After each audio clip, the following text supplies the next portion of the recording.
اللہ اکبر آپ نے کیا کہ اللہ اکبر کہا کہ آپ نے رکوع میں جانا ہے، کہ رکوع کے اندر 700 یہ 93 نمبر غالباً حدیث ہے بخاری مسلم کی، بخاری شریف کی سوری، اس کے اندر حضور صلی اللہ علیہ وسلم جو ہے نا یہ ران پر یا ران سے نیچے یعنی گھٹنوں تک تقریباً یہاں ہاتھ رکھ لیں آپ، رکھ کے آپ زیادہ نہیں جھکنا، کوئی زیادہ جھک جاتا ہے کہ اوپر چلے جاتے نا، درمیانی ایک یہ حدیث ملتی ہے کہ اگر آپ کے دوسرا کمر کے اوپر پیالہ کو رکھے نا دودھ کا بالکل اسٹریٹ کارنر ہلے نا، آپ جو جائیں گے وہ آگے گر جائے گا، جو ہوں گے پیچھے گر جائے گا، جن درمیانی آپ سطح میں جاتے. اور 792 یا غالباً 93 نمبر حدیث ہے، دیکھ لیجیے گا، صرف ان کو بتا رہا ہوں آپ کو میری بات میں بھی یقین ہے کہ 3 دفعہ حضور صلی اللہ علیہ وسلم پھر اس میں پڑھتے تھے سبحان ربی العظیم، سبحان ربی العظیم، سبحان ربی العظیم.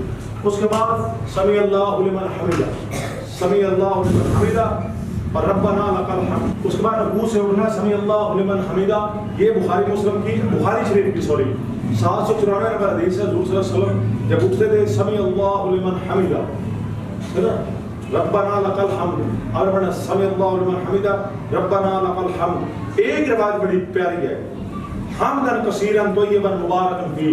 یہ ایک صحابی نے نیچے پڑھا تو آپ نے جب سلام کے بعد سلام پھیرا نا، سلام پھیرنے کے بعد آپ نے پیچھے پوچھا، مڑ کے آپ نے فرمایا کہ کس نے یہ پڑھا ہے حمدن کثیرن طیبا مبارکن فی. ایک صحابی نے کہا کہ یا رسول اللہ میں نے پڑھا ہے. فرمایا تمہاری اس تسبیح کی وجہ سے پورے آسمان سے فرشتے تمہارے اوپر آ کے جبر بنا کھڑے ہو گئے تھے اور رحمت تم کو بھیج رہے ہیں. یہ اتنی پیاری تسبیح میں کرتا ہوں، اس کو بار بار پڑھتا ہوں. حمدن کثیرن، یہ دیکھیں سمیع، یہاں سے اٹھے سمیع اللہ لمن حمدہ ربنا لک الحمد حمدن کثیرا طیبا مبارکا فیہ.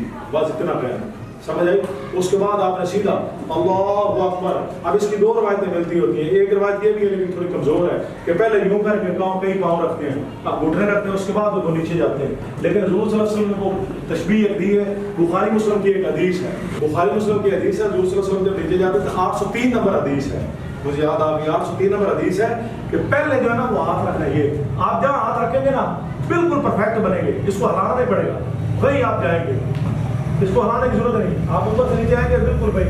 اس کے بعد آپ نے سب سے پہلے ناک رکھنا، ناک پھر ماتھا رکھنا ہے. حضور صلی اللہ علیہ وسلم پہلے ناک رکھتے تھے، ناک کے بعد پھر ماتھا رکھتے ہوتے تھے.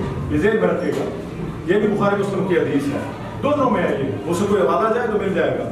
اب یہاں آپ نے ڈال کے 3 دفعہ سبحان ربی الاعلیٰ، سبحان ربی الاعلیٰ، سبحان ربی الاعلیٰ. ایک اور بھی تسبیح حضور صلی اللہ علیہ وسلم ساتھ پڑھتے تھے اللہم اغفر لی سبوح قدوس رب الملائکۃ والروح. لیکن بچے ہیں وہ ٹف آپ کے لیے نہ ہو جائے، کرنا چاہے تو آپ کر سکتے. اس کے بعد آپ نے جب واپس آنا ہے یعنی ایک دفعہ اللہ اکبر، ٹھیک ہے نا، اللہ اکبر کا درمیان میں حضور صلی اللہ علیہ وسلم دعائیں مانگتے تھے. آپ نہ مانگے کوئی ایشو نہیں ہے، بیٹھے آرام سے. اس کے بعد پھر دوبارہ سجدہ کرنا ہے. سجدہ کرنے کے بعد آپ نے دوسری رکعت بالکل ایسے ہی پڑھنی ہے. اب سجدہ کرنے کے اندر ایک چیز ہے میرا کہ اما عائشہ سے کسی نے پوچھا، بخاری شریف کے اندر حدیث ہے، اما عائشہ سے کسی نے پوچھا جب حضور صلی اللہ علیہ وسلم سجدہ کرتے تھے ان کے پاؤں کیسے ہوتے تھے؟ تو آپ نے فرمایا ان کے پاؤں کی تلیاں بالکل ملی ہوتی. میں نے کئی لوگ دیکھا، میں آگے نماز پڑھ رہے ہوتے ہیں، حضور صلی اللہ علیہ وسلم کی نماز کے مطابق نماز کئی لوگ نہیں پڑھنی ہے. اب یہ پڑھ رہی ہے، یہ میرے پاؤں کی تلیاں جو ہے بالکل ایسے اٹیچ ہیں، ایسے اور قبلہ رخ ہوتی تھی. یہ روح میرے پاؤں کہیں ایسے بول سجدہ کر رہے تھے، کہیں ایسے کر رہے تھے، کہ کیسے ہوتا ہے یہ وہ. حضور صلی اللہ علیہ وسلم کے مطابق پڑھنی ہے نا، ہمیں ان سے پیار اور ہم ان کا طریقہ اپنائیں گے. اس کے بعد ہم نے کیا کرنا ہے؟ تشہد ادا کرنا ہے. تشہد کے اندر اب یہ ہے کہ حضور صلی اللہ علیہ وسلم اپنا یہ ہاتھ جو ہے نا، ہاتھ اس کو فوڑ کر لیتے تھے اور اپنی انگلی یہ چاند والی کو نا اس طرح موڑ کر آتے. یہ بخاری شریف کے اندر یہ بھی حدیث ملتی، صحیح حدیث ہے. میں ہر حوالہ دینے کے لیے تیار ہوں، نیچے کمنٹ میں آپ کہہ سکتے ہیں، کوئی بھی پوچھنا چاہے. یہاں رکھنا. اس کے بعد التحیات تو آپ پڑھتے تھے، پوری آپ کو بتائیے، آپ یہ پڑھتے ہیں. دوسرے دوسرے اور بھی دعائیں پڑھتے تھے. اس کے بعد درود شریف پڑھتے تھے. درود شریف کیا، درود شریف کے بعد اینڈ پہ دعائیں.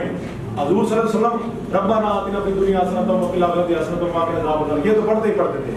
4 چیزوں کے متعلق پناہ مانگتے تھے. سمجھ آئی نا؟ وہ میں آپ کو بتا دیتا ہوں. یہ بخاری شریف کی یہ بھی حدیث ہے. اور آپ ربی جلالی پڑھ لیے، اگر ربی جلالی پڑھتے ہیں وہ بھی یہ دعا قرآن کے اندر وہ بھی آئی ہے، ٹھیک ہے نا. مختلف دعائیں ہیں.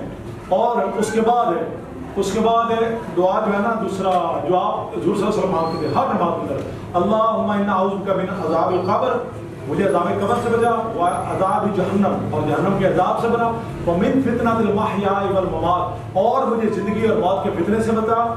سمجھائی؟ ومن شر فتنۃ المسیح الدجال، اور مجھے مسیح دجال کے فتنے سے بچا.